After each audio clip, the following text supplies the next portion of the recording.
ఇప్పుడు no cost cough syrup తో 60 రూపాయల విలువ గల ఇన్హేలర్ పూర్తిగా ఉచితం. దెబ్బకి దగ్గు జలుబు మాయం.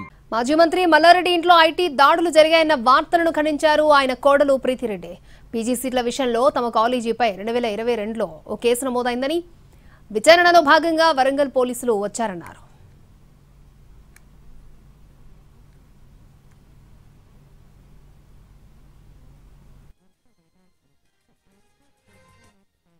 ఈడీ రేజ్ లేదు, లేకపోతే నేను మీ ముందు నిలబడదని కాదు.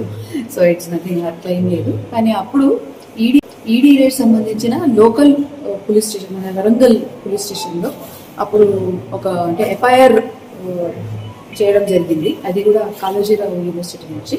అందుకని ఆ పీజీ సీట్స్ కోసం వాళ్ళు వెరిఫికేషన్ కోసం వచ్చారు.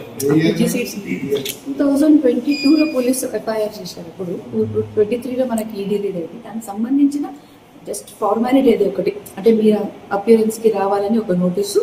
అది కాకుండా కొన్ని వాళ్ళ వెరిఫికేషన్స్ ఉంది, ఆ వెరిఫికేషన్స్ కోసం వచ్చాం. ఇది ఐటీ రేడ్ కాదు, ఈడీ రేడ్.